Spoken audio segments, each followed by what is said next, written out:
because all your life, think about, okay, so all the other years of my life, I've been taught in this paradigm of if you have two, you must choose one. And so my brain is very in this pattern of making comparisons and then deciding who's better, because in everything we've been sold, it's the one. And so part of the cognitive framework is to also deconstruct all of that and start seeing each individual connection as valuable and unique and important in your life. And there doesn't have to be a one. That's hard to undo. Welcome to Normalizing Non-Monogamy, the podcast where we interview incredible people from all over the world to hear their personal journeys of self-discovery through the lenses of love, sex, and relationships. Our mission is to show people that they're not alone and to inspire them to embrace their true selves so that together we can open minds and live authentically without shame. We believe everyone's story is powerful and beautiful, yet it's important to remember that everyone does life a little bit differently and that the views and opinions expressed by our guests do not necessarily reflect our own. Additionally, we aren't doctors. Please consult a medical professional for anything regarding your health that you might learn about on the show. Enjoy! Welcome to episode 419. We're Finn and Emma, and today we have an incredible conversation with Nicole. As you'll see, she has been on quite the journey, from being raised very conservative fundamentalist Christian to breaking away from the shame of purity culture, writing her PhD dissertation on relationship anarchy, and also becoming a relationship anarchist and exploring alternative relationships herself. Yeah, as you might have figured out, this is a pretty powerful conversation. Everything Emma just listed is incredibly difficult to do By itself. Yeah, the journey that Nicole's been on has been pretty remarkable, and we're really grateful for how vulnerable and human she is as she shares her story today. She's a fantastic storyteller, and as you'll hear throughout the conversation, she has definitely reclaimed so much of her life after growing up under the control of religion, and she didn't stop there. She doesn't want to just do it for herself. She is also passionate about helping others do the same. Yes, Nicole is also a therapist, the founder of The Pleasure Practice, and the host of the Modern Anarchy podcast. She talks more about her work later in the episode, but links to all of her work and all of the resources she mentioned are in the show notes in your podcast player or over on our website under the podcast tab. Go and check all of her work out. So you're going to want to stick around for this incredible conversation. And before we jump into it, we have a couple of really exciting announcements today. Yes. We've been teasing for a few weeks now that we have a really big announcement coming for our premium subscribers. And we are going to get a little sneak preview of that today. What we've been doing over the last couple of months of doing interviews has been, we've been doing like a bonus segment. At the end, we've been pulling questions from the different question card decks that we own. We've got Where Shall We Begin, which is Esther Perel's game. We've got the Non-Monogamy card game, which you probably heard us interview the creators of that game over the last few months. Get Squirmy. Yeah, we've got Get Squirmy. We interviewed Kels from Get Squirmy. And we've also got Chat Sparks. We interviewed Elizabeth way back in the day. So these are just various games that have questions, thought-provoking questions. And some are really deep, some are really sexy, some are funny. As you'll see, we kind of go wherever the questions take us. Yeah, so what we've been doing is any of our guests who opt into this fun little adventure we're going on, we pull a question, we ask them the question, and then they answer it. And as you'll hear today, the questions that Nicole gets are a bit spicier and are pretty incredible. So you're definitely going to want to stick around and listen. But yeah, we've got the next few weeks on and off. You'll hear some of these as sort of a free free edition, a free sampler. And then starting in January, we're going to put these as part of the premium subscription. So our premium subscribers will get ad-free content as they always have.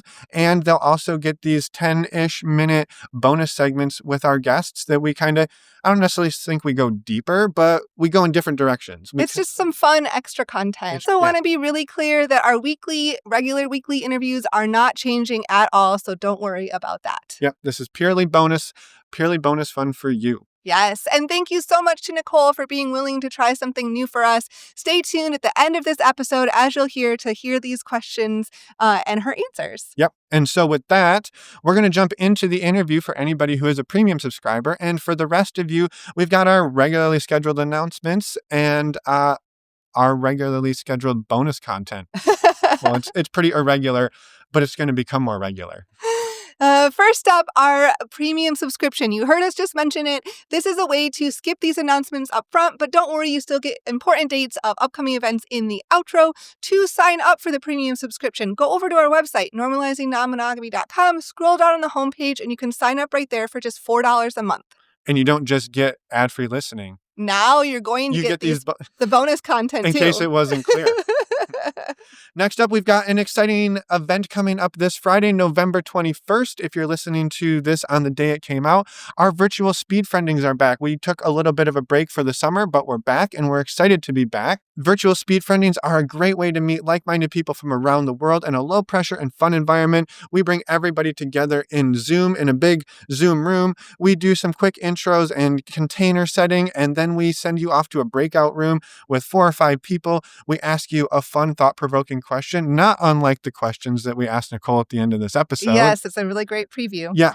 Well, different questions, but those types of questions. Yes. And then you talk about it for a few minutes. We scramble the rooms, ask a new question, and we do that over and over on repeat for about 2 hours.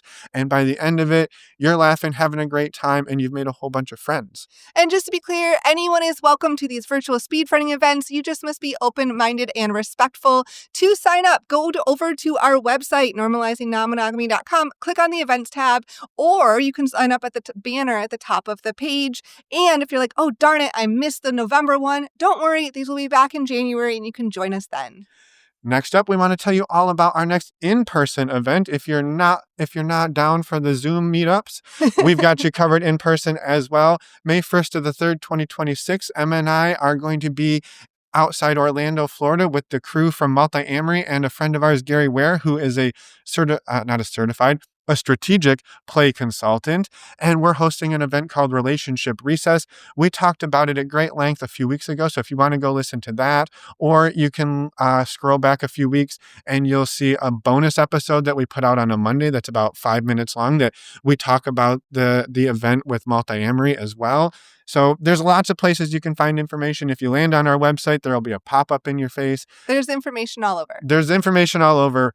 Find it. Come join us. We'd love to have you join us. It's going to be a blast. Next up, we also wanted to remind you that we lead a community full of over 300 people socializing and supporting each other every single day. We host the community on a platform called Mighty Networks. We have monthly community support Zoom calls, monthly virtual workshops, and in-person events as well for less than $8 a month.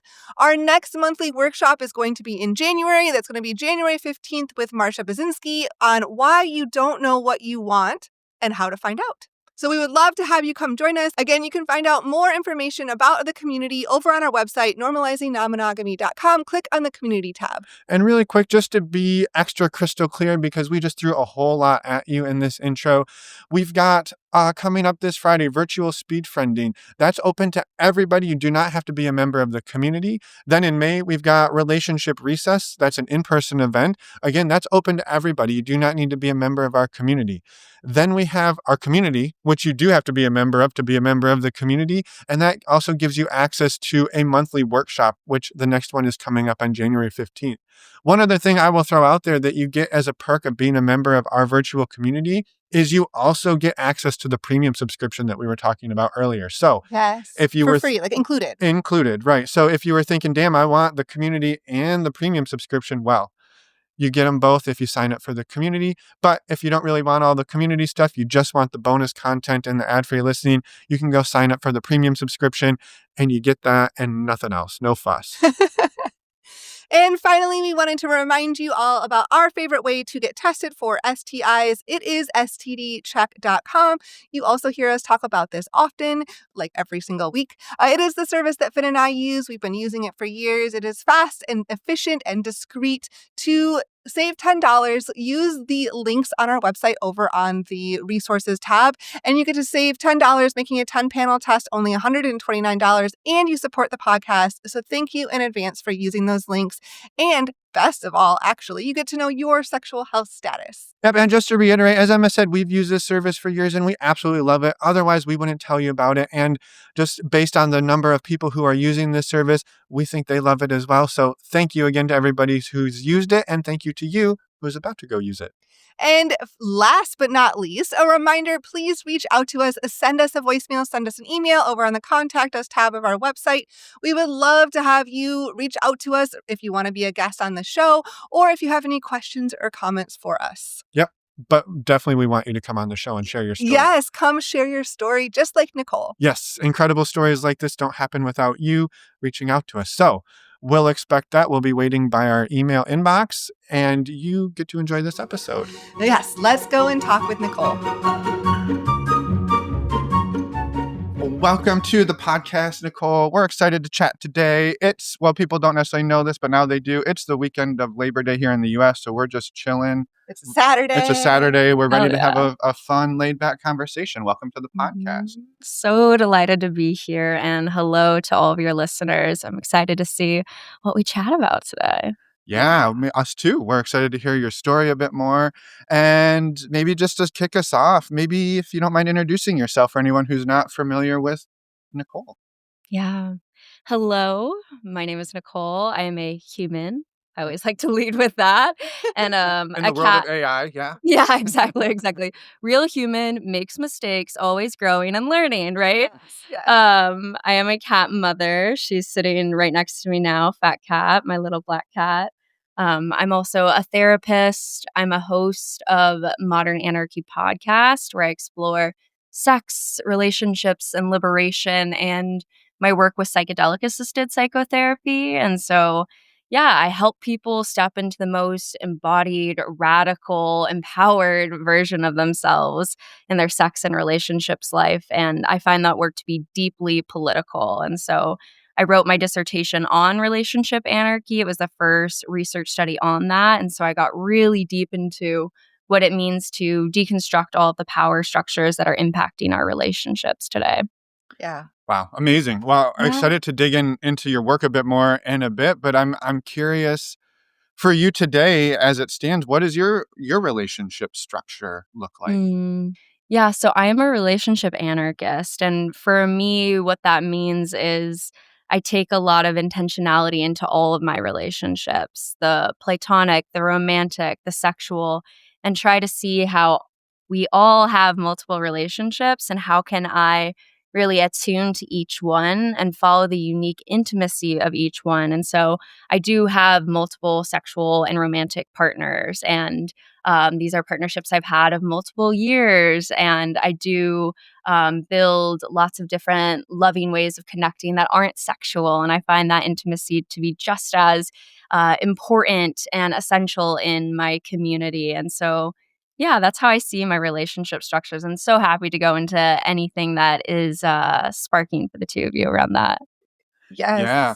Well, maybe to start with, I'm curious, when did non-monogamy first? Yeah, let's go back in time Yeah. a bit, and then we'll come back to lots of questions around how you operate in relationships today. Also, I Yeah. had this moment of thinking, as you're talking, I'm like, wouldn't it be amazing if in your PhD, they're like, and here we're handing out topics, Nicole, relationship anarchy. And you're like, okay, I guess this is me now. I guess this is my fate, right? The universe handed it to me. Yeah. I mean, the storyline is unique. And I think, we'll go all the way back to the beginning. So back in the day, I was raised very conservative Christian, very fundamentalist. So what that translated to in terms of my sex and relationships life is a very typical relationship escalator model, right? You date, you are monogamous, you live together, you have kids, and then you die together, right? That's the vision that I had. And it was also very heteronormative. So there was no world for queerness. I remember back, it was like third grade, feeling the beginnings of queer interest. Jennifer's Body was one of the first, or even Hercules and Meg, definitely some beginning queer interest here. And I had no framework for that. And so any sort of response that I felt in my body, I shut down as sin and really had a lot of cognitive dissonance and put that into a box. And then my quote unquote sex education, which I will call sex propaganda, Yeah. was abstinence only education in my high school. And so they had brought people up onto the chapel stage and they did the paper test. Are you guys familiar with that? No, but No. I'm curious. Ours was not great either, but I'm curious this one. Yeah, this is Yeah. new. I take deep breaths every time for the horror story that this is for you and all your listeners. Oh gosh, I was sitting in chapel and they had someone come up on stage and they had a blue piece of paper and a pink piece of paper because wow, heteronormative norms. Let's just really Yeah, reinforce that. right there at the Right. beginning. Yep. Exactly. And so they put a bunch of glue on each piece of paper and they put it together. And they said, this is what happens when you have sex with someone. And then they ripped the papers apart and said, this is what happens when you leave that person. And who's going to want this broken piece of paper? Holy shit. Whoa. Holy shit. Yours was way worse than ours. Ours Yeah. was just lack of information. Right? This is like true propaganda fear. And what's wild is at the time I was a virgin. And so I'm hearing this in chapel and I'm like, absolutely. This is why I wait. This is why I wait. I know that. And, as I look back now as a therapist, my heart aches for the lack of trauma informed understanding. There have to be people in that crowd who've experienced trauma around sexuality, and to give that message that you're broken, Yeah. regardless of the cultural context, I find that highly problematic. Yeah. And so that's really the beginning of my journey. And then multiple monogamous relationships, long-term relationships, really struggling with the levels of habituation that happen in long-term relationships, which now I know with my research are often more common and difficult for women. Didn't know that at the time, but that's really the beginning of me starting to read Esther Perel and Mating in Captivity. You start reading The Ethical Slut. I'm volunteering as a sexual assault counselor after experiencing trauma in my own life and wanting to find meaning and purpose. And the more you crawl into the sex positive world, the more non-monogamy is very common and starts vibrating. And you see a lot of that. And so I was seeing it, but definitely didn't have any inclination in it. Even the first partner that came to me and said that he was polyamorous, I said, if you loved me, it would be me and only me. And I closed the door and walked away. Yeah. It was bad. It was bad. But through Well, a think back to yeah. to the paper test, right? I mean, Yeah. even if you've broken away from some of that, to think that it's just Well, and not only that, like culture, our Yeah. society, like Yeah. all shows us those things too. Well, I know it's slowly changing, but Mhm. yeah, we don't know. We don't know. Had you, at this point when this partner or this person came Mhm. to you, had you started to at least break away or come out of some of the mindsets that you learned in high school? Like, it sounds like you had dated. Had you taken the risk of becoming one piece of paper with somebody? Yeah, I was very lucky in that my first sexual experience was with a long-term partnership, and we had, a promise ring. We were planning to get married. We would have sex. And so I think in the multiple years we were together, there was only like a handful of times we had sex because every time we would do, it would be filled with this really deep shame spiral where we'd have sex, then afterwards go, oh my gosh, we need to repent. We need to repent. We're not going to do that again. We're not going to do that again. Let's be born again virgins. We're waiting, right? It was wild. And then it would slip and happen again. And there was such a guilt. And I remember the first time I did have sex, even though it was a loving, safe connection, I had gone up into my bedroom after that and just broke down sobbing on the floor because I felt like I ruined the one thing that would make me valuable for a future partner. And I was just like, probably one of the deepest cries of my life of just I completely ruined myself. And Mm. so you can see how that paper test really did Yeah. impact me and all the culture that I was in at the time. Yeah. Yeah. Yeah. Yeah, we had Dossie Easton on a couple of Amazing. around episode 400, and the phrase she used was she had to protect the market value of her virginity. That was like Right. and what you're saying there that just rang true for me in what you were saying. Like that's the thing that makes me valuable to Yep. ideally to a man, right? Mhm. A blue piece of paper. Yeah. Absolutely, absolutely. And the heartbreaking piece of that is the trauma that can come afterwards. I had done an episode with Dr. Rachel Smith, who does a lot of work with purity culture survivors, and there's this very common theme, which is something that I also experienced, was afterward in my college years experiencing a sexual assault and then really trying to stay with that person and forge some sort of relationship because in my head at the time, I'm like, wow, now I've had sex with two people. God forbid I have a third.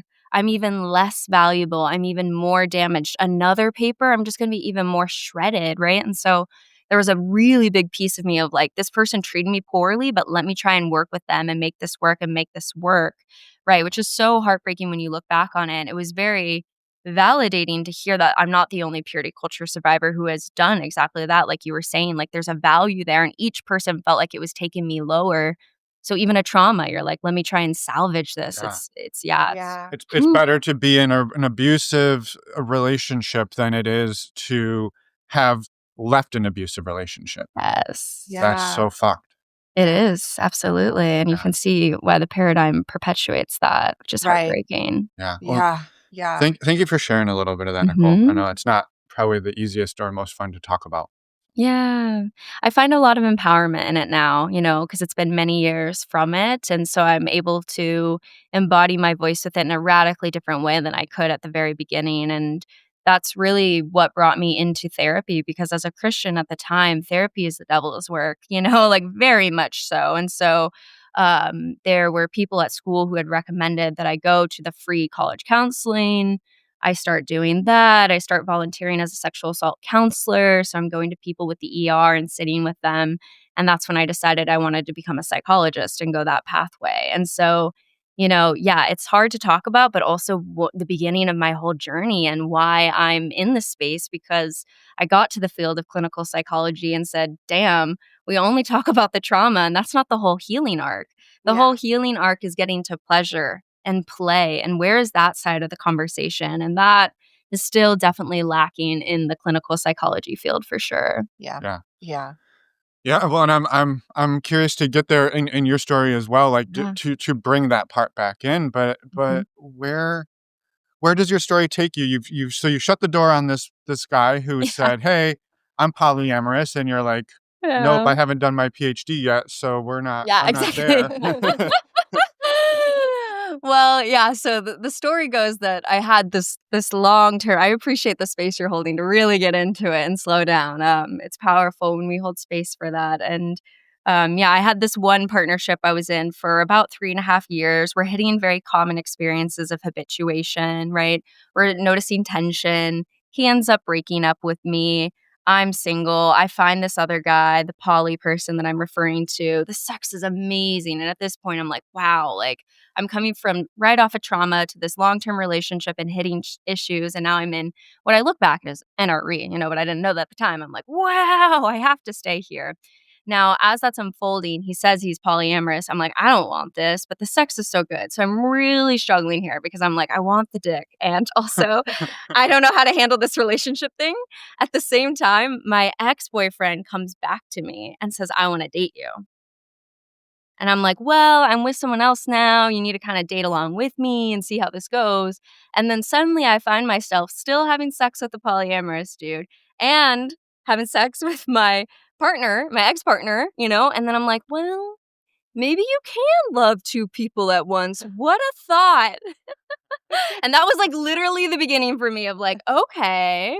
And so I started reading some books, right? And I'm starting to learn. And the more I read the books, the more I'm like, damn, there's a lot to talk about, like agreements, all of this stuff. And so I come to the person that was polyamorous. I'm like, hey, like, let's talk about this stuff. We had set up at least one agreement. Okay.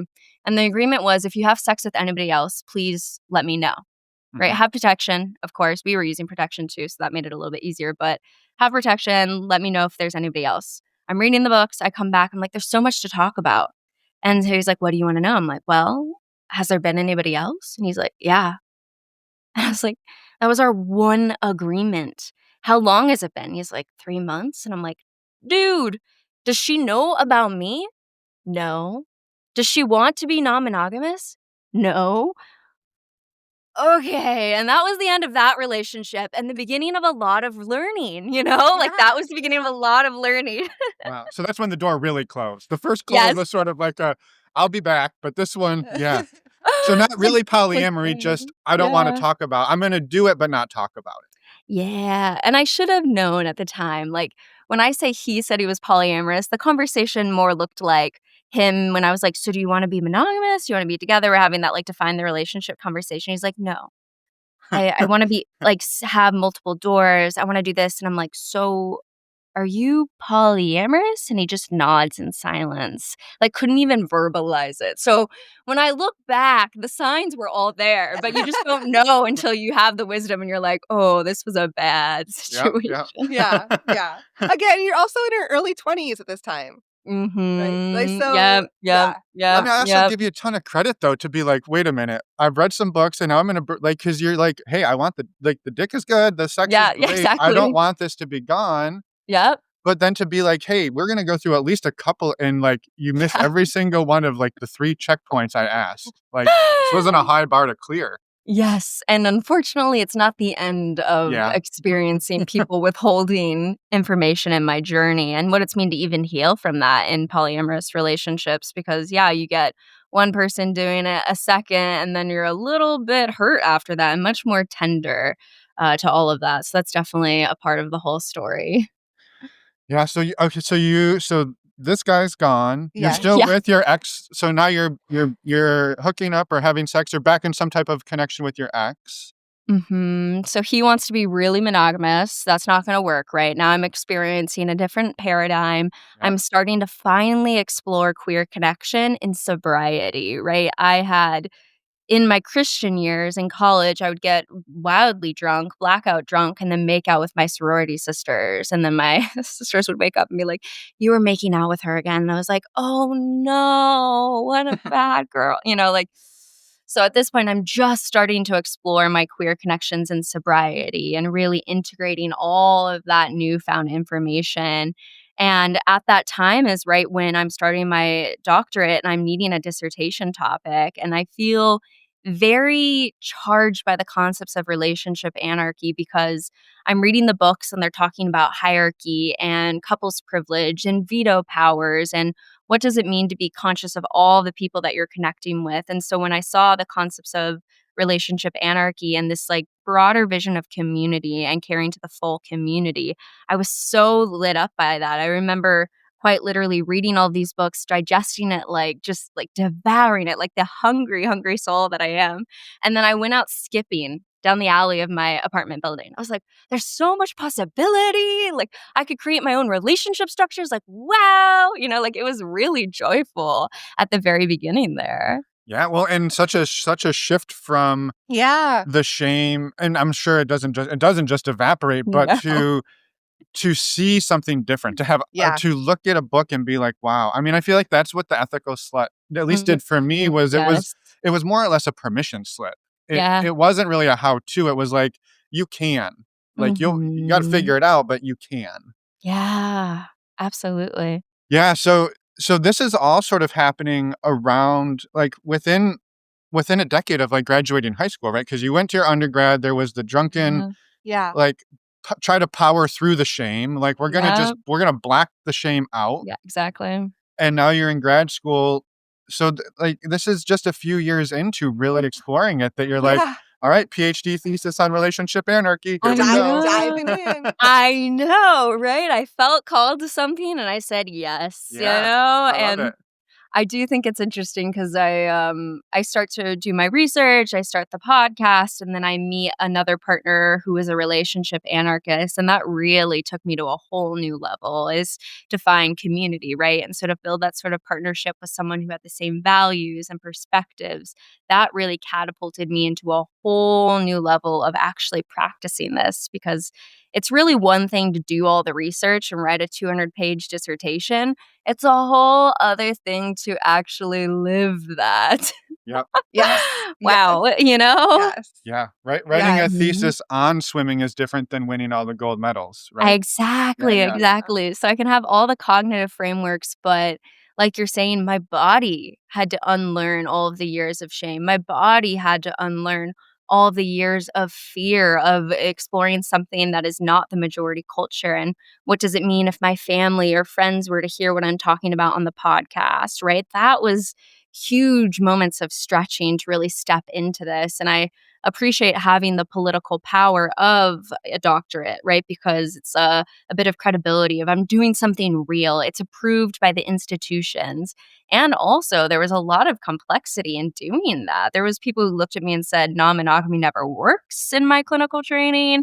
People who looked at me and said, are you even going to get enough people for your dissertation? All those sort of like pushback moments. But I'm really grateful that I did do that because I think it gave me much more credibility to go to my family and be like, well, I'm the first one getting a doctorate, so you're going to listen. Yeah. And I'm doing this real thing, okay? Yeah. Yeah. I love that. Well, I was just Mhm. curious. Well, now that you brought in family, how did you talk with them all about that? Oh, gosh. If you're open to Yeah. sharing. I am, and I'm still talking to them about it, you know what I mean? Like, yeah, because it's just yeah.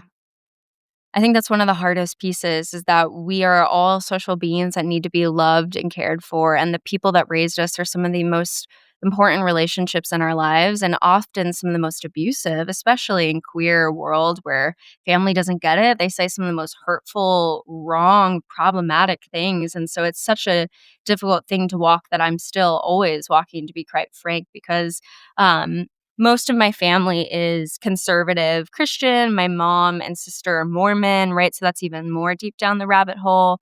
And so I think it was very slow conversations at first.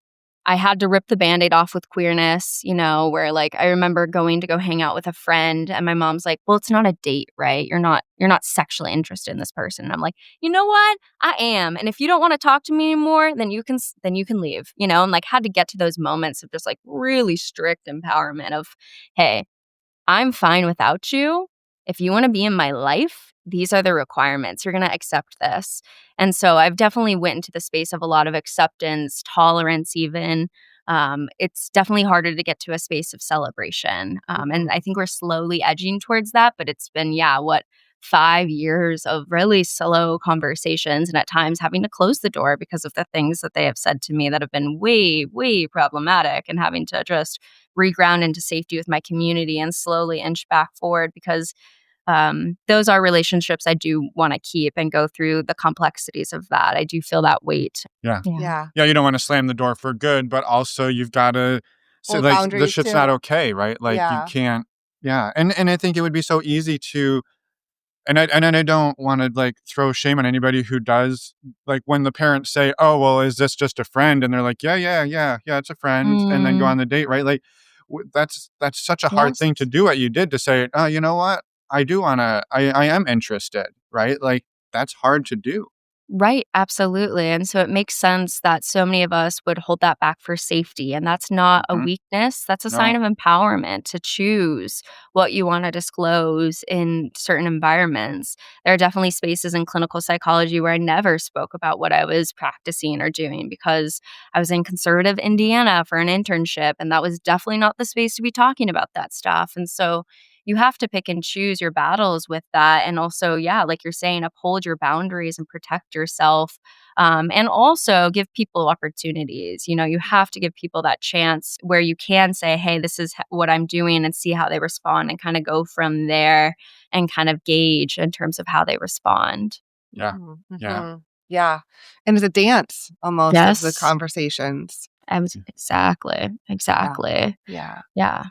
And so it was, you said, so it's about 5 years ago you finished your PhD? Did I Oh, catch that? I just finished this year, which You is just really finished this year? exciting. So it's been 5 years of the doctorate and talking to them about it and slowly. Oddly enough, the queerness was more challenging than the polyamory. And I wonder if that's because of Mormonism and Sure. the history of polygamy in that culture. And maybe that's a little bit more digestible. But the queerness was like heavily not okay. Yeah. Yeah. Yeah. Yeah. Well, and I'm just curious the experience of r like, you're, like, writing this 200-page, uh, Dissertation. dissertation, what's the Yeah.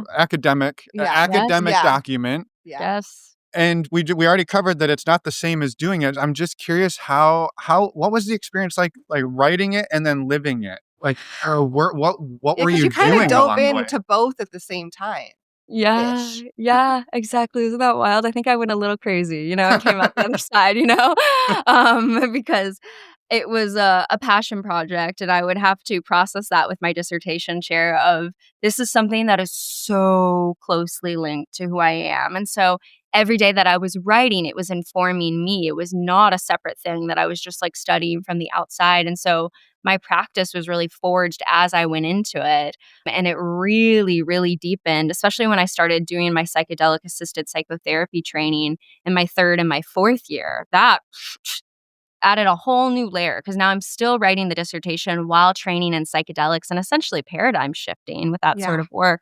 And so Yeah. it started to come together. And yeah, I remember the partner that I had shared had been a relationship anarchist. They were someone who had been practicing non-monogamy for about 10 years. And so they had done much more of the traditional like monogamy to swinging to like group play to hierarchical polyamory to relationship anarchy. And I started right at relationship anarchy.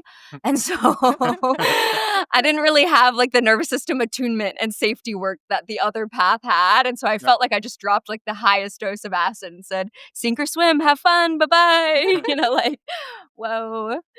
So what was that like? I mean, you've got two people exploring non-monogamy together, coming from wildly different backgrounds and experience levels. Maybe just a snapshot of what your experience was like through that. Yeah, yeah. We were invited to go to this like queer play party. Super excited. I'm eager. It's my first play party ever. And so we're going together. And I remember preparing for the party and asking them, do you want to play with anybody else? How are you feeling? And they were like, yeah, I might. That could be fun. I start sobbing. Just sobbing on the floor. I'm like, I feel sick. I feel nauseous. I need to lay on the ground. Oh my God. Oh my God. And he's like, well, like, we don't have to go, Nicole. Like, it's okay. No, I want to go because I'm wickedly stubborn. Okay, this is like, I'm going to get through this. I'm going to get through this. We're going. And then I was like, I feel like I'm holding you back. Oh my gosh. He's like, no, it's okay. Like, I'm happy to go with just you. We can just play for this time. We'll just focus on us. And that was really, really helpful for my nervous system to set some sort of boundaries, which is hard because I don't want to restrict my partner's freedom. That is something that is really important in my value system. I don't want to do that. And also, I was shaking on the floor at the thought of them doing this. And so I really appreciate that we came together in mutuality of him saying, like, yes, I would like to do this, and me saying, that's great. I would like to do that too. So we came together in that.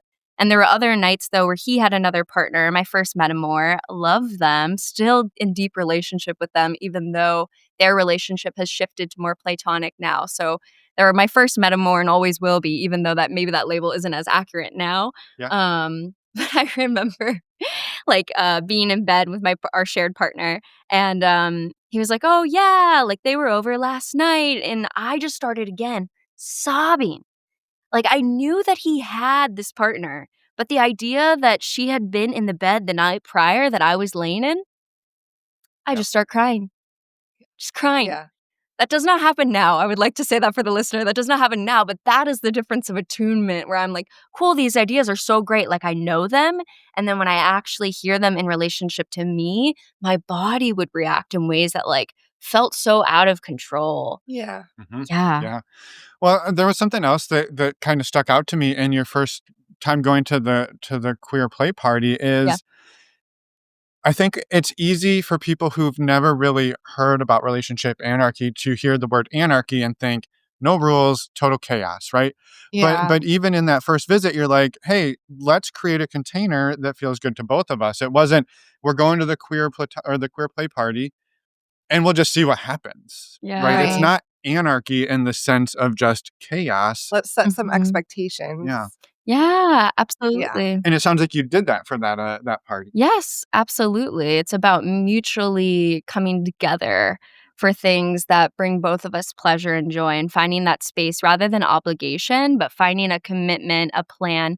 And then for us in all of my relationships, it's about the ongoing consent of that. And so just because we made that plan for that party doesn't mean that's what we're going to keep, whether it's more open or more closed, like for the next one. And we did Yeah. have other sorts of commitments of like There's like a very close shared circle that we have, people that we would go to Thanksgiving and all these like more holiday events and sort of stuff like that. And there was a requirement for both of us to check in before we would explore anything in that circle because it would induce so much change in the system that we felt like it was an important conversation of consent for both parties to have because it impacts all of us versus more outside circles and orbits, having more complete freedom there. So like we were able to construct commitments and agreements that both felt good for us. And so, yeah, my anarchy practice is more about deconstructing the power systems that are internalized and making sure that everything we're doing is mutual and an ongoing consent basis. Yeah. Yeah. Yeah. Yeah, well, and I'm just hearing in there, like, that doesn't mean necessarily that there isn't priority or even hierarchy in some form. It's Right. just about how we communicate, what we communicate to people, and to give them, people can't see this, but you're Not nodding exactly. so hard. hard. I'm afraid you're going to hit your head on the desk. Exactly. Yes. That Yes. it's, hey, this is what I have to offer. Are you in or you out? And also, we'll keep checking in. It's not, this is day one and 5 years later, we're just going to make the same assumptions, or even Exactly. 3 days later, right? Exactly. Yeah. And so that's why I nerded out so hard on my dissertation title of removing the hierarchy versus rewriting the hierarchy. And I would go back and forth, removing it, rewriting, removing, rewriting. And I ended up on the word rewriting the hierarchy because for me, I do feel like hierarchy is inevitable. And I know all my relationship anarchists are like, what did she just say? Okay. My episode on modern anarchy with one Carlos Perez Cortez, who wrote the book on relationship anarchy, we talked about hierarchy being inevitable, but not hierarchy over other people, right? Of control or dominance. But the reality is that we live in a world of 8 billion people currently. And when you look at all of those people, there is a stratification of intimacy. Okay? And as you get closer to me, there are people who I see more frequently, who know me more frequently, and all of that sort of stuff. And so that creates a natural hierarchy Mm-hmm. of connection, folks. And so for me, the more important thing is how can I be intentional that I'm seeing to the humanness, the care, the importance, the divineness of each person in my community and caring for them in that way and listening? And how can I do that politically in all of the action that I have? And how can I know that time and energy are very finite resources and that's inherently political? And so it's not about just saying there's no hierarchy at all. It's actually about being really conscious of what is this community that I'm creating? Is there diversity of different identities in my community, abilities, class, all of that sort of stuff, and being absolutely intentional about that because the hierarchy is inevitable because of the time limitedness of our humanness and our existence. So I don't think it should be a bad word, but rather a word that is used with a lot of intentionality and thoughtfulness. Yeah. I love that. Yes. I love that. Yes. Because it's to just say we're going to remove it.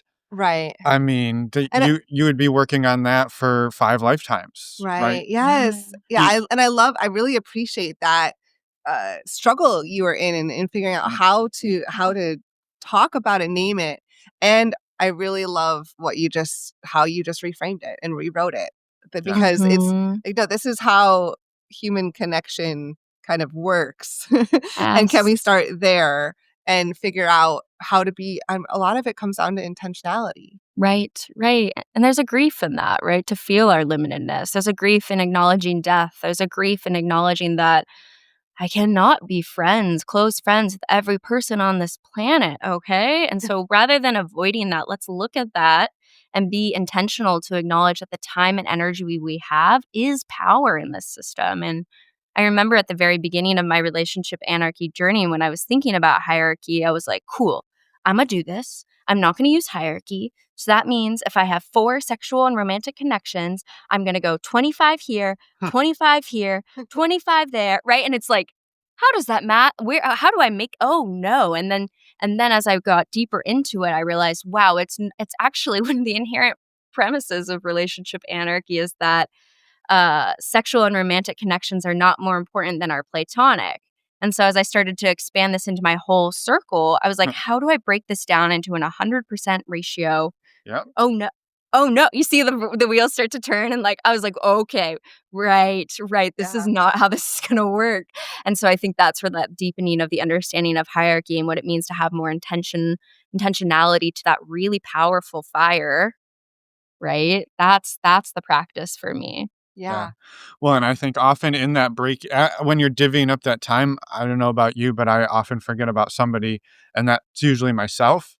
Yeah, exactly. I've got 100%. I've got 4 people. They all get 25, and I'm over here going, "Hey, man, Yeah, totally. forgot somebody." Yeah, when was the last time you slept in your own bed by yourself? Yeah, a long time, Tam, and I think it was really powerful even seeing some of my dissertation research folks who started talking about applying relationship anarchy to their parenting. And of course, that makes sense where I'm at now. But at the time, I had came through such a lens of polyamory. And so I was like, you're doing what? Oh, you're right. This can be ways where you're inviting your child to see more of their own natural consequences to their actions and allowing them to learn that through support and caring, of course, not just complete freedom, but allowing them to live that on their own and make their decisions and support them through that rather than constricting and controlling them, right? And so people started applying those values into their parent raising, and I was like, wow. I just had such a small lens coming from the polyamory view. Totally. Mhm. Yeah, that these are Mhm. principles that really can guide how we live, right? And it's not Mhm. just our romantic or sexual relationships. Yeah, Yeah. absolutely. Yeah. I'm curious, Nicole, you kind of said that what you're breaking down crying, you're like, I don't do this anymore. And again, I just want to say too, to normalize, like, we've both Course. been there, right? Crying in Yes. the car to Yes. or from or during a party. And I'm just curious, as you've kind of moved Or not even parties, Yeah. just in Yeah, yeah. general. in life, Life. yeah, Yeah. yeah, in a conversation. But I'm curious how it sort of went for you from that point to sort of coming to a place where maybe it feels a little easier, or does it feel Mhm. easier for you at Yeah. this point? I can confidently say it feels easier. And when this episode comes out, it's gonna be even easier because I love that, and I know that. I know that. And I think part of what you're speaking to and what I agree so much so is that it depends on your set and setting. And so that's where the paradigm of the psychedelic work that I was doing and am currently still doing really comes into my understanding of this. It's like the psychonaut who's done so many trips and says, I could never have a bad trip. I say, wow, okay, in the right set and setting, you're going to be humbled pretty hella hard. You know what I mean? And so in non-monogamy, it's really about your set and setting. So say you're in grad school, you're stressed out the wazoo, and then this other stressor comes in of a new partner or whatever connection. That might be a tougher time, and then you feel really well resourced, right? Or maybe, like in my past, the setting is a partner who had lied to me. That's going to make it really hard to feel secure, right? And so I think there's so much to get into that with the set and setting. And I remember my first threesome ever, it was with 2 of my own partners, my female partner and my male partner. And I was thinking, wow, this is so great. These are my partners, like the possessive language, but my partners, and they had not connected sexually. But I'm like, cool, I'm going to feel so secure because these are my connections. Oh my God. Wow, the sex part's super cool, but the first part of him holding her hand, instantly, I swear it was literally just them holding hands. And the full context is we're in the back of an Uber, we're going to a rave to go dance and have some time together. And so, she's in the middle and we're all cross holding hands. If you can kind of imagine this, where he's holding one of her hands, I'm holding his hand all the way across, and she's holding my hand, which is like so cute. Yeah. Wow. Yeah. And I look down though, and he's rubbing like her hand with his thumb, and he's not doing it to me. Okay. Oh, yeah, Like that's yeah, how small this is. That's yep, how small of yep. jealousy. And I go, she's prettier than me. He's absolutely going to leave me for her. Wow. He's touching her hand like that. He's way more interested in her. She's the new shiny thing. And I'm just going to be left in the dust in Yep. seconds. Seconds. Mm-hmm. Yep. All because of a hand rub. Yeah. Something that he could do to his mom. Right. Like very platonically, but that moment, it meant so much. And so I think when I look back on those moments, the reality is all of that I was writing the dissertation, I'm doing the podcast, I'm recording with Jessica Fern, with all these people. Like, I'm like, cool, I'm so here. And that moment still triggers so much because, you get activated and there's all these fear narratives and these scripts that come out, right? And so it's like internal family system talks about parts work, right? There's a part that is internalized mononormativity, and it has a lot to say. It has a lot to say. And so it was jibber jabbering away.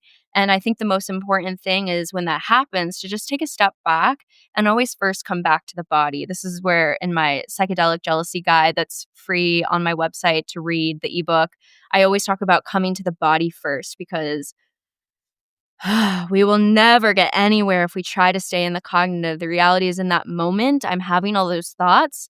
And when I tune into my body, my chest is pounding because it is feeling like there is a fear here, a real life or death threat. And so I have to take some slow, deep breaths to activate my parasympathetic nervous system, to tell my body that it's safe, okay. I let the thoughts pass them by like clouds. And that is the moment of empowerment where I get to decide what new narrative do I want to write. And I tell myself, I am beautiful. I am worthy. My partner loves me. My partner is committed to me. And that's the moment of empowerment. And also the next day after the threesome, my chest hurt. My chest hurt like hell because I had that reaction. And I really had to come to both my partners and name what was going on and like have them hold me and do a lot of somatic work because that fear in the body was intense. Yeah. Yeah. And I mean, if people aren't familiar with this, right, like the things that our body goes through in these moments, it's no different than actual, like your body doesn't know the difference between he's holding her hand and there's literally a lion about to eat me, or pick your deadly animal that's about to eat me, right? Our body doesn't know. Goes into lots of different states, fight or flight or exactly. So many different, don't know what's going to happen. Your body can't separate that. Yeah. Right. And it's so political because when you only know one narrative of way of being, like where I came from and the relationship escalator, right? That's your immediate interpretation of that stimulus, is that pathway versus the reality that historically we have not practiced monogamy. That's a fact. We can throw that out there. Monogamy was not something that was always practiced. And even when it was practiced at the very beginnings of its inception, it was about property and the lineage and ownership of women and passing that down through pure bloodlines when we started moving from more of a hunter-gatherer into like a farm society, right? So like those are facts, but I didn't know that until I started doing my dissertation and getting more frameworks for that, right? And it's political in the sense that also there are cultures now that practice non-monogamy, but I had no understanding of that. And also the sense that I feel pretty confident in saying that jealousy gets easier when you're more well-resourced in the terms of sources of love. I think about the common human experience. There are some resources we need, including food, water, love, right?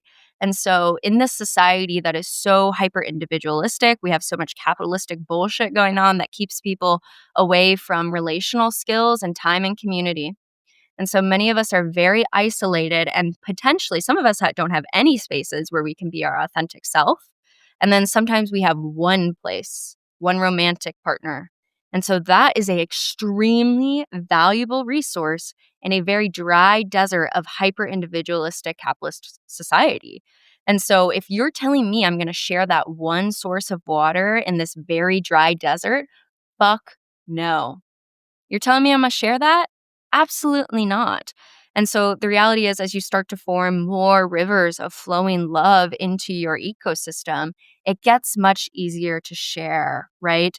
Jealousy can still be there because that's a unique river, to be clear, right? It's got unique nutrients in it. Yep. However, the more resources you have to you, the easier it is because you have so many spaces where you can go and be supported. And so it's just another resource that then becomes more free-flowing to give in that way. Yeah.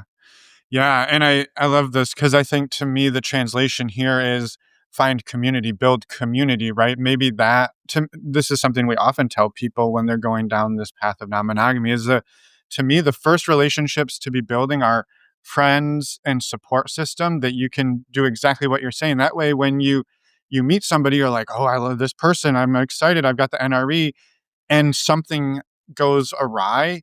It's a little easier to let go and be like, I've got friends, I've got love. I might even have friends I can cuddle with. So maybe I'm not as starved for touch. So I Exactly. don't have to hold on to something that isn't a good fit for me. Not that that's a bad person, just Right. maybe not a good fit. Mm-hmm. Yeah. Absolutely. So, so valuable. And that makes me think about NRE, which I think is an important piece to talk about with any non-monogamy journey. I remember my community kind of trying to nudge me of like, hey, it looks like you're in NRE. And my stubbornness, as I said, was like, no, I'm not. No, I'm not. This is true No, love. no, This is, no. yeah, exactly. You don't know me. Who are you? You know, like, What were your symptoms? Your NRE symptoms, Nicole. oh God. One of your favorite. Obviously, I'm an NRE at this moment. Yeah, I think the very common symptom that I experience is suddenly wanting to prioritize that person and see them every single day, right? It's not enough. Tomorrow, please, more, more, more, more, more, more. And I think this is a very common part of the journey as you're transitioning out of more mononormative frameworks into expansive relating is you get into that first non-monogamy dynamic and you're still, depending on where you're at, you're still questioning. That's something that I was doing where I would look at my partners and say, well, what if I should pick one? What if this would be easier? And who's the better one? And I think this one's more better. So I'm going to go down this path, and which hurts my heart to say it out loud now, but that's the paradigm I was thinking in because We're doing you're so much shifting. totally, totally. And the people in the partnership, the person I was with, he was also very new. So he was struggling to have a metamor relationship with my more established partner. And so I kept thinking like, wow, I'm feeling all this desire over here. And my body's responding so much more, which is NRE. But I'm like, maybe this is more of an authentic connection and he's struggling. So maybe I should consider giving this up. Yep. Yeah. Yeah. Yeah. Yeah. It's very Yeah. real. It's Yeah. potent. It's a Yeah. potent drug. Yeah, because all your life, think about, okay, so all the other years of my life, I've been taught in this paradigm of if you have two, you must choose one. And so my brain is very in this pattern of making comparisons and then deciding who's better because in everything we've been sold, it's the one, the one, the one. And so part of the cognitive framework is to also deconstruct all of that and start seeing each individual connection as valuable and unique and important in your life. And there doesn't have to be a one. Yep. That's hard Yeah. to undo. Yeah. Yeah. Yeah. So it's been like 5-6 years of you Yeah. exploring all of these different relationships and having to undo Yeah. these paradigms and shift over and over again as you sounds like shift relationship ecosystems too in some ways. Yes. Mm-hmm. And somewhere there Absolutely. you also introduced your first queer relationship. Yeah, Catherine. Hello, love her.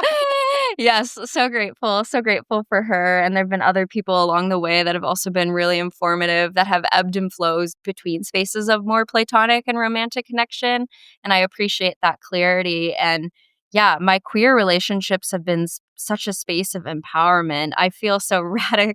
Like her and I are going to a play party next month, just the two of us, and like renting a hotel. And it's like my queer dreams of like, absolutely, I'm going with this like hot, beautiful lover, and we're gonna have an amazing time and just get to be able to play into that. Because yeah, all of the fantasies of our larger system also impact how we show up sexually, right? And so there's been so much transformation in having queer sex. I remember the first time that I had sex with a dildo, it was really transformative for me because coming from my trauma background, there was so much of this paradigm of pain being normal. Yeah. And also that I was taught I was supposed to give my body to my husband. And so it's very negating of my power or just quite literally objectifying, give your body to your husband. And so the first time I had queer sex with a dildo, it was really jarring for me because I realized, wow, this is a piece of like plastic, silicone, like who cares what this dildo is? What am I feeling? You know? And that like changed the whole paradigm to try and start thinking about my pleasure and not just always giving. And so my queer relationships have been radical spaces of play and empowerment that have absolutely changed everything. Yeah. Thank you for sharing. And I am curious if you're open to talking to about it as well, of where does self-pleasure come in Oh, here? yes. Oh my God. Self pleasure. It's a part of my creative practice. Like, truly, before I make all of my content and work, it is a part of what I start with. And I love getting into that headspace. People take drugs to get into altered states. I solo pleasure and get into an altered state. And that's the beginning of my creative work. And so that is something I've been doing for a year now. And so that was not at the beginning of the journey, but has become a part of it now. And so yeah, I get off to visions of like my most empowered radical self at this point, which is like so cool. Like I love that. I'm always like pushing that edge of what is that thing that can get me off. And it's cool to see how it shifts over time. There's content that I could have never watched before. And also all of my content queer. I don't know if I just don't have good like male porn or like mask porn, but it's all very, very queer. So I need more porn creators out there. Please, please, listeners, make more porn. Um, but yeah, at the beginning, you can imagine it was very, very shame based, very, very afraid, absolutely wrong. Had to pray, every time that I did it. Oh gosh. And then getting to a space where it was more okay, but I realized I would still masturbate with the sheets on top of me when I was home alone. Yeah. What is that? I'm by myself. What is that? So like even getting to a point where I don't put a sheet down, you know what I mean? Like I am down, like I'm having a ritual, like it is fully there now. So those first couple times, like masturbating in a mirror, right? Really embracing that and seeing your full body, seeing yourself in ecstasy. We haven't even talked about BDSM or kink, but woo, whole world. And I had some really powerful experiences even with breath orgasms on acid and like solo experiences like that where I just, I was naked in my apartment and realizing how much tension I still hold in my body. I was like, there's no one here. I've cleared off my calendar.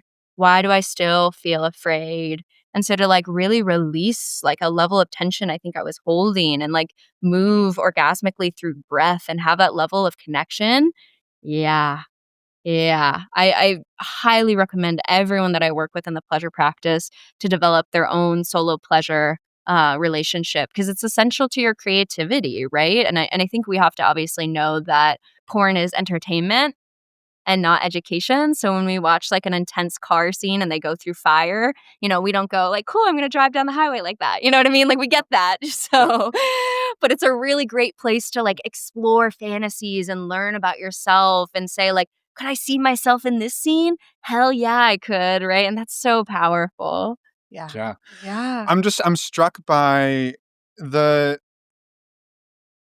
dichotomy between what you described to us in your beginnings of exploration, the purity culture, the fear of all of this, to taking acid in your apartment and having breath orgasms and going to play parties, and Uh-huh. you dropped in here BDSM and kink, and I'd love to hear where that adventure took you, because I don't know, I just love to hear what to me sounds like just this incredibly healing path of, Yeah. I Yeah. walked away from this fundamentalist Yes. oppression Yes. Yeah. to, I mean, yeah, the world you're describing now, I can see why you were skipping down the alley. Yeah, absolutely. It's way more in alignment for me. Yes.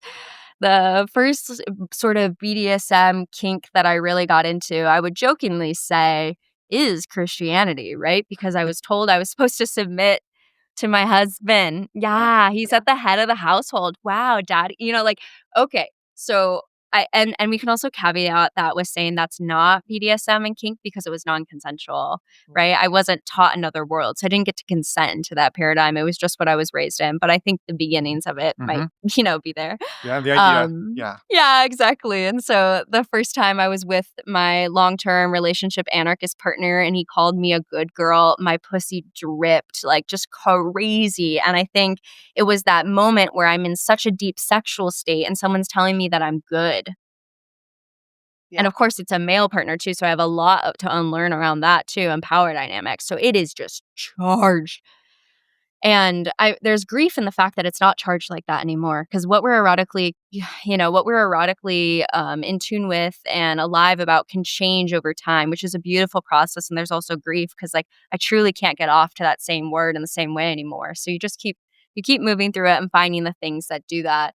But the first time he tied me up, I remember like him eating my pussy out and I was just like releasing and moaning. And I quite literally, in the most witchy way possible, felt like I was releasing decades of purity culture and shame in my body with every moan in that moment because it's so transgressive. I'm like quite literally like tied up on a table, like it is like it feels like there's a ritual happening here. And there are moments where we start to do like rope and such a DS dynamic. And then I have this like wicked feminist bend where I'm like, I can't do DS dynamics. This is not feminism, and then I come out of that and come back to it in a very different way where there's much more flexibility now between who's the D and who's the S. And that feels much more empowering to me and has that sort of space and freedom. And I think a really big thing with all of this that I want to share with you and your listeners is that as you're moving through this, when we do psychedelic experiences, whether it's an actual drug that takes you to a different paradigm, or you're tied up on a table feeling like a witchy ritual where you're literally killing off old versions of yourself, the next day you can have a rebound, right? There can be parts of yourself that then wakes up and says, what the fuck did I do last night? Yeah. How do I go back to my family and sit at the table when I'm such a dirty whore? Like that is such a real headspace that I've been in, especially after my group play scenes, of just feeling like I have that scarlet letter. Like that is so, so real. Yeah. Yeah. Yeah. We talk about it. Like sometimes we call them like a shame hangover or vulnerability Yes. hangover where you're in the moment, even if you're sober in the moment, like your brain is on all of these chemicals. And then, you wake up the next day and you're like, oh, shit. Yes, Yeah. absolutely. Absolutely. Yeah. And so I had a very I think it was what I needed at the time. Like I'm having those queer connections, but it's that male partner who's kind of taking me into this world of DS dynamics and kink and stuff. And then I had this moment where I really had to kind of break away from the DS dynamics. I really had to say, I'm going to go to the play parties by myself. Me and my two femme lovers are going to go to the dungeon, have our own scene because I matched for internship and I'm fucking celebrating. And I'm sorry, but you're not invited because I need this for my moment of individuation as a woman, right? And so that was a long journey even for that relationship we stopped having sex for I think like 8 months and are now having sex again. We worked through so much because our relationship really started in that space of a DS dynamic, and I had to really come back to it in a very different way now for it to feel liberating. And so like when you put all the pieces together, you can see how that comes from my purity culture, right? Like a male leading me into this environment is going to make so much sense. It feels so safe and all of that. And so to have that moment where I get out and I start doing my own queerness and my own play was also like a really big next step of that before I could come back to that male partner and really do anything like that again. Yeah. I get this visual of just like being led and then busting out. Yeah. He was like, you need to get out from under my wing. And I was like, yes, I do. Like, I'm sorry, you can't come. And he was hurt at the time, because it was like such a deep part of our relationship. And so he felt like he was being cast aside and not included. And so we really had to work through the tenderness of like seeing one another, of like, I see the grief that this has been such a key part of our identity. Every time I've gone to a dungeon, you've been with me. And also he would say like, I can see how you need to have this for your own journey. And I'm really excited for you and I'm rooting for you in that. And it's that sort of embrace where I think it's a key thing in any relationship, but especially in expansive relationships, polyamory, to be able to see that we can have grief and still move forward. We can have grief and still support our partners, and really holding the dichotomy of the multiple emotions at once that can really contrast each other. Of, I'm so sad I'm not invited to your dungeon internship match scene. And also, I'm rooting for you because I know this is the next step in your spiritual development around sex. Yeah. Not easy to do. No, Well, but now we're so deeply in love because of it. Hello. Right. Well, you talking about that takes me back to the moment, like the scene you described in the back of the Uber where you're taking that deep breath. And I think, when you were sharing that story, the thing that came to mind for me as well was just, it's not even necessarily in that moment we decide like our fate and our future. It's just sometimes as simple as, in this breath, I'm going to decide not to react. Yeah. I'm going to respond differently. I might not even feel differently, but I'm going to react differently, respond differently. And over time, it will shift, right? Like sometimes all you can do in that moment is like, I'm not going to freak out right here. I'm going to wait till they leave, and then I'm going to take care of myself. And then I'm going to let myself freak out. I might go cry. I might go cry Exactly. into the pillows for the next 20 minutes. And that's not Totally. to say you don't talk about it later, right? Like I'm not saying hide it. It's not about hiding it. It's just about reacting differently in the moment and then having the conversation different. It's just about doing it different is what I've Exactly. experienced. Yeah.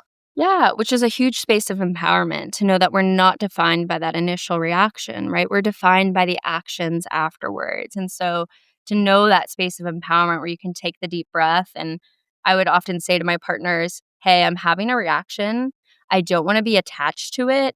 And also, I would like some support right now if that would be possible. And again, starting with the body, because that's where we got to start when we're going through any difficult experience before we get into cognitive. Because again, listener, when you are activated in your fight, flight, freeze, or fawn, you are no longer in your prefrontal cortex. You have activated your amygdala, the older parts of the brain that are responsible for survival. And so if you want to get back into your prefrontal cortex, which is where we make our most executive decisions, it's where we make complex decisions, right? Like, how do I handle this situation? You have to ground the body. So I don't want to be like spinning your wheels trying to think about how to, which is absolutely what I do. Absolutely. As a therapist, I'm like, think. And it's like, damn, body, Yes. yes. Body. Got it.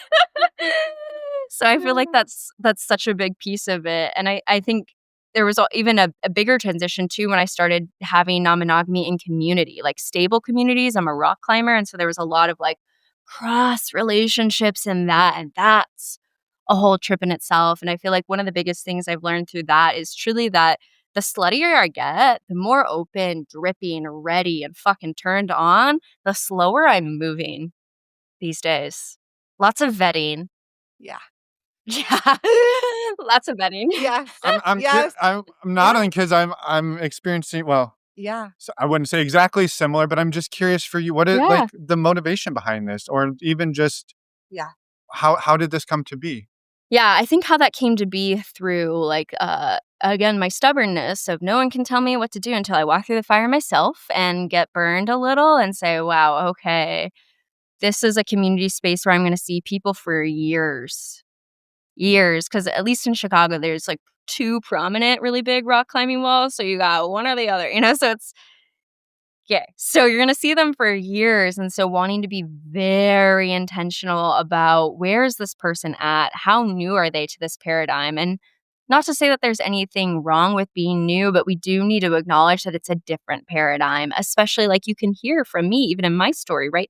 Crying about the play party, crying about in the car with holding hands. Like there's nothing wrong with joining someone who's in the beginning of their journey. And also, that partner who was with me could have equally named that was too much emotional labor for what he was willing to do. And that would make sense, right? Because we're all going to be at different points of this journey. And so really wanting to vet, like, where is this person at? And more importantly, what are their communication skills? Can they name when something is wrong for them? Because in kink and BDSM, we know that you need to be with a partner who knows their no, who knows their limit, who knows how to say this is too far.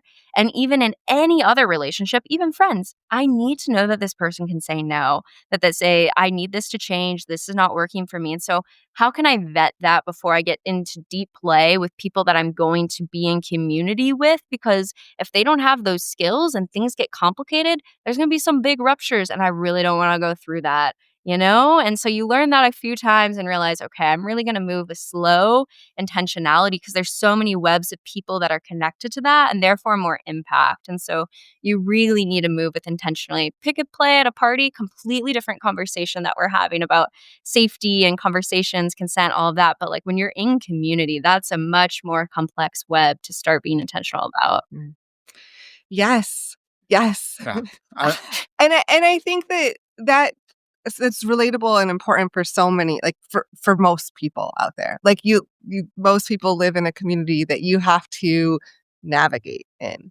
Yes. Well, and Mm-hmm. I loved what you said, and as you're talking about it, my thoughts are, I think when we step away from, or when we step into the humanity, even of just dating, even dating monogamously, right? Yeah. If you're not just these people are people, not just Tinder profiles you're swiping by.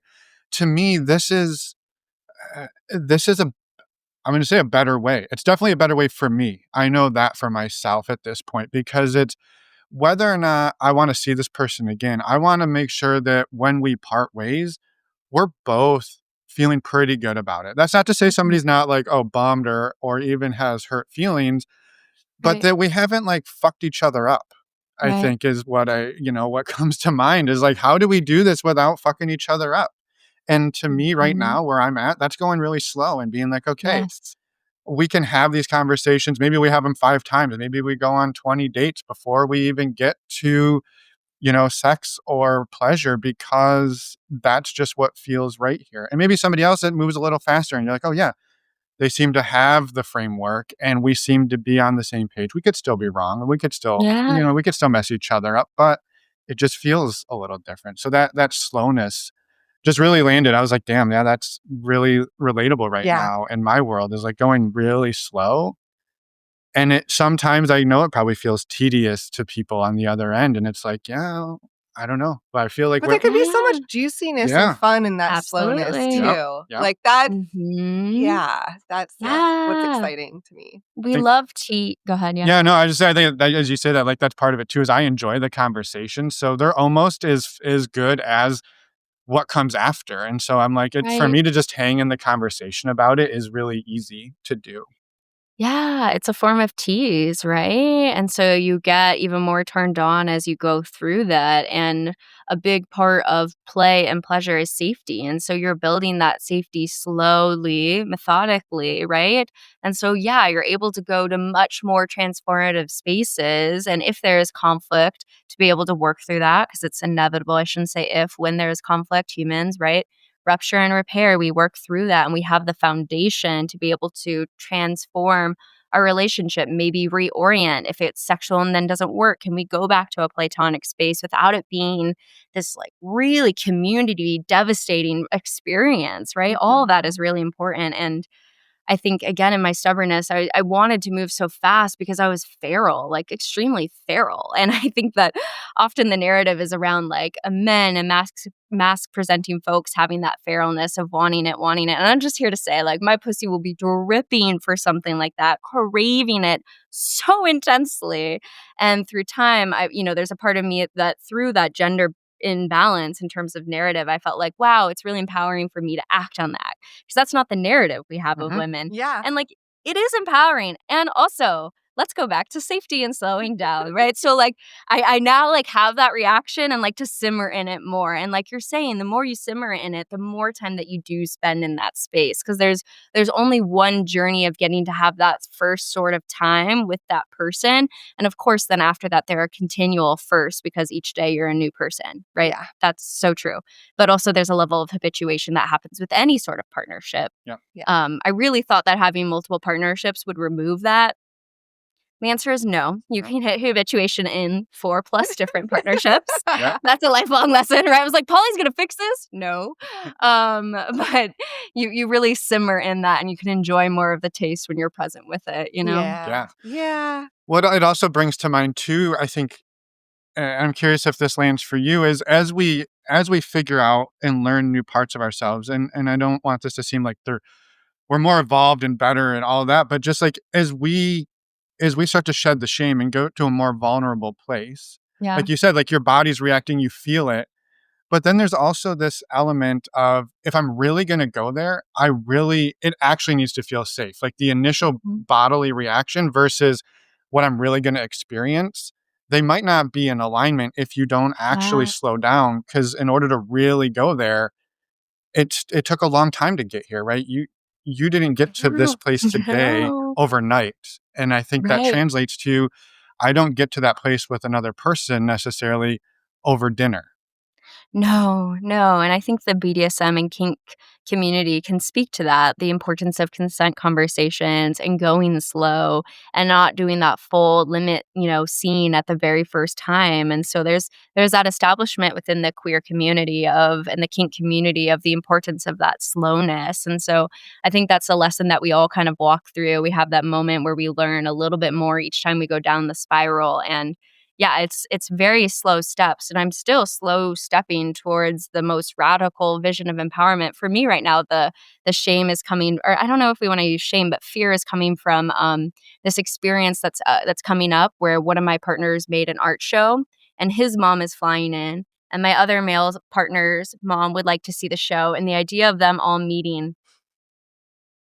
Oh, like, they all know that but the idea of it being so in my face of like, "Hello, I'm your son's partner, and this is my other partner's" whoa, like, that feels really intense for me. It's like a level of seeingness that, like, I imagine on the other side, my orgasms are gonna be wicked because I'm gonna be like, "Wow, I'm so accepted. Like, this is so okay." But, like, right now, my body's still like, "Oh, dear God," you know? Yeah, anxiety. Yeah, yeah. Exactly. Because when I think about my own mom, Mormon, how is this right? Like these paradigms of the frameworks of where we Yeah. came from. Because I'm sure if my mom was some queer, commune, polyamorous, liberated person, I'd be like, cool, yeah, But where I came from, that's still a part where I'm unlearning. So I know, you know, any person who says they're done learning, I have a big question mark to that person because there's so many systems of oppression that are constantly the water we swim in. So I'm confident I'll get to the end of my life still knowing there's more work to do, which at times makes me overwork myself in ways that are problematic, and I have to relax and remember that the next generation is going to take this up in ways I can't even fathom, right? Because they'll start in a space where we have your podcast, where we have my podcast, right? Where we have all these books, and so they have so much more runway. And so I just have to relax and trust in that. And then also, yeah, take those very slow steps and really attuning to your body and what you need throughout that process. Feel like in building community in that's one of the biggest things I always invite people to do. And for the person who I know I've worked with people who are like, hey, I'm in rural Idaho. Where the fuck do I find community? I hear that, and that's super real. FetLife has a lot of stuff, FetLife, getting on Field, right? And if none of that is coming up for you, can you find an anarchist group? Okay, what about a podcast? What about a book, right? Like, still build the relationships to people because that's going to impact your psyche and make this much easier over time. The more content you take, like this podcast, normalizing, right? Like, Yeah. the more you have that, the more you can dismantle that shame and really ease into it. Yeah. Yeah. Yeah. Yeah. And that's such a great segue into, I'd love for you to talk a little bit more about your work as well. Yeah. Yeah, the podcast itself, Modern Anarchy, has been the biggest transformation of my life. That show has been wild and raw since day one. There quite literally, I think it's in the first 6 episodes where someone mentions FetLife, and I say, "What is that?" So it's been a lifelong journey process for me in that space for the last 5 years because it really coincides with my journey of going to this. So for any listeners who are super curious, you can go back to the very beginning and hear me ask questions like, what is FetLife? What does this mean? Right. And so like my journey has really paralleled with that. And then, yeah, I work with clients in doing psychedelic-assisted psychotherapy through Sauna Healing Collective and through the pleasure practice, through my own private practice. And a lot of what I do is bring the psychedelic frameworks of paradigm shifting and drugs and how that works on the body into the work with non-monogamy, because non-monogamy is a non-specific amplifier of attachment, just like psychedelics are non-specific amplifiers of your set and setting, right? And so there's so many crossovers between that. And so I wrote the book, The Psychedelic Jealousy Guide, which I have for free on my website because as a therapist who's worked in community mental health, I know how essential it is to have free resources out there. And so that's definitely something there. And it's the book that I wish I would have had at the very beginning and like coming from a somatic trauma-informed lens. But there's just so much with the world of psychedelics that I see these deep crossovers because, like you said, like we get a lot of knowledge in this journey, right? When you've done psychedelic trips, you learn a lot. And also, just because you've done psychedelics does not mean you're better than the person who never chooses to do them. There's shitty psychonauts. There are shitty polyamory people who are still learning, because we're all oppressed. We're still learning. So love. But there are messy people in that, right? And both sides. And so I think there's that nuance of, wow, I've done this thing like polyamory that has stretched me in so many ways. I've done the psychedelic that has stretched me in so many ways, and still some levels of humility that does not make you a better person, even though you know yourself more in that capacity. Yeah. Yeah. Beautiful. Yeah. And links to your work will be in the show notes so people can find your podcast, your website, and more information. So just very grateful for this conversation. And I really do hope it's not our last one, because this has been a blast. And absolutely. And before we let you go, we wanted to see, we're trying out this new segment. We told you about it at the beginning. We told the listeners theoretically in the intro, we hope. And if we didn't, surprise, here we are. Hope. We hope. We will. So yeah, we're gonna fire a couple of fun questions at you today. From, looks like Emma grabbed the Get Squirmy deck, which these are a little spicy. Are you okay with some spicier questions? I love yes. As I'm thinking back to our conversation, I think you're okay. Absolutely. All right, just a fun warm up. What would you want your porn name to be? It's funny because I answered this question recently, actually. like literally 2 days ago. Excellent. Energy. Ooh. Rawr. Is it how is it spelled? I feel like it Ooh, I saw it traditional, Energy, and it's like, where is she going? Is it spicy? Is it sweet? It's all of it, right? The embodiment of all of it is the power. Perfect. Yeah. All right. Okay, rank the 5 senses in order of how much they enhance your sexual experience. I feel like touch has to be first, right? That has to go first. I feel like touch, because it's what? Let me write that there. Touch, sight, sound, taste, smell. Yes. Yeah, so I think I'd go touch first.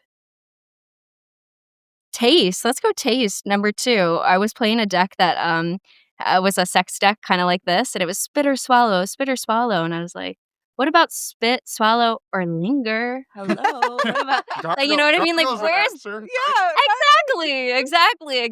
It's like, it's so, so in the negative framework. What about the pleasure? Okay. Yeah, and then sight has to be up there too, for sure. And then probably smell, and then sound would be last. Cool. Love it. Yeah. What's your number one? Just curious. Mine? Your touch for sure. Touch exactly, right? Yeah. I know it's not number 1 for everybody. Yeah. I don't think I would put it at number 1 for me, but I think that's also because I'm still learning how to feel my body for the first time. So that's fair. I'd actually put touch and then sound, I think. Yeah. Oh, wow. Okay. Love that. Sound's up there for me. Sound or visual? Yeah. Interesting. All right. Next question. Do you enjoy sexting? Why or why not? That's a good question. I feel like I don't usually do that actually too much. I live in the erotic. So like, where do we define that line? But yeah, I'm not usually sending it. Although Catherine, my long distance lover, we were already kind of planning our play party dreams. I bought the hotel, so she's planning to dom me for that and give that back. So I do love a little bit of envisioning out there. Yeah. You got to set and setting. Important to set them up beforehand. Yeah. Fantasy. Yeah. Should we do one more? Sure. How emotionally connected do you need to be to somebody to like have or explore sex or pleasure? If there's a scale, I would say 10 out of 10. Absolutely. And what does emotionally connected mean? I think that's a great question to get into this. For me, especially if it's someone new, I love my life. I would sit them down and do eye gazing and have breath and breathing. That's also one of my favorite things to do before I do a scene in a play party scene when there's lots of energy going on. But with a new person, I would definitely sit down and do some eye gazing and breath and attunement. And for me, that's a level of emotional intimacy that's with our bodies, right? And so there's no way I would ever play with someone without that. So that's a 10 out of 10. And starting with that kind of body will give me the openness to do that. So it doesn't have to be all the words and the history and the context of who I am and who they are. Right. Yeah. Yeah. It doesn't have to be years or months or whatever. It could be, can we, in this moment, can we get connected in this way through breath and through eye gazing? Yeah. Exactly. Which anybody who's never tried it, eye gazing is intense as hell. So I can see why that gets you there. Yeah, that's amazing. Exactly. Yeah. To be seen as a human. Yeah. Yeah. One of us, me, has darting eyes in those moments. I'm just like, oh God, okay, it's too intense. Okay, It's come a back. lot. Okay, It's back. a lot Okay, to sit with. Uh-huh. Yeah, do it on a psychedelic, and then whoa, even more. Yes. You know, like whoa. Especially your pupils are the biggest Yeah, saucers. yeah. Like, I can see all the way into your brain right now. Exactly. Totally. Yeah. I love it. Well, this has been really, really great, Nicole, and really enjoyed our chat today. So thank you. Thank you. And thank you for the work that you're doing. It's so important, right? Again, we're social beings. And so being able to have a space where people can hear real life stories of other people who are doing this, I find that to be the most powerful, transformational political act that we can do. And so your episodes are doing so much of that work. So I hope you can be proud of yourselves and all the work you've done. Well, thank you. I Thank appreciate you. that. Yeah. And thank you for yours as well. Yes. Is there anything else you'd like to get out there before we let you go? Some words of love and encouragement that you're on the right path. Just keep taking one step at a time and follow your pleasure as you do that. Find the people who understand, who get you, and you'll grow with them. And it's one step at a time to become the person, the pleasure activist that you want to become with your life. Love it. Yeah. So beautiful. And words of encouragement. Anybody out there listening? Yes, absolutely. Yes. Well, thank you again, Nicole, for being here, for your work, and for coming back on in the future. I'm just going to throw it out there. Absolutely. So we're looking forward to it. Yes. Manifest the things you want. Hell Right, yeah. Well, have a lovely Yes. day. Stay cool. I know probably people listening to this are like, stay cool. It's December. We're like, hey, it's Labor Day weekend and we're sweating here. So we yeah, absolutely. Well, thank you again for having me on the podcast. Yes. Have a good day. Yeah, take care. And we're back. Thank you so much, Nicole, for coming on and sharing your story today. It was absolutely wonderful to talk with you. And thank you as well for the amazing work that you do. Again, a reminder for anyone listening, go check out the links in the podcast show notes to all of Nicole's work.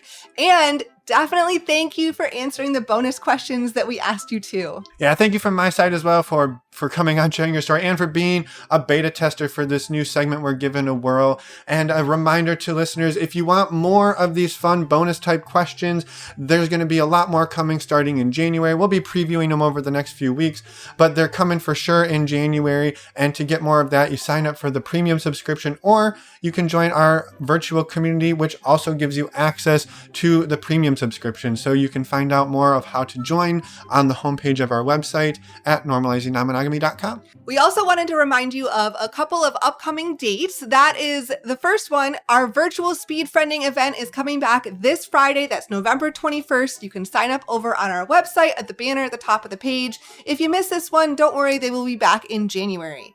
Next up, we have our relationship recess. It's an in-person event scheduled for next May 1st to 3rd, 2026 outside Orlando, Florida. A lot more information is available over on our website as well. Yep, you can find all the information to join Speed Friending on our homepage, the banner at the top, or under the Events tab. And while you're under the Events tab, you'll find more information about Relationship Recess as well. We'd love to have you come join us. And next week, we're coming back at you with a regularly scheduled interview, as you would imagine. We're talking with Jacob and Josh. Fantastic conversation. Super excited to be back next week and to share it with you all. And I think that's it. Bye, everyone. Thanks for listening.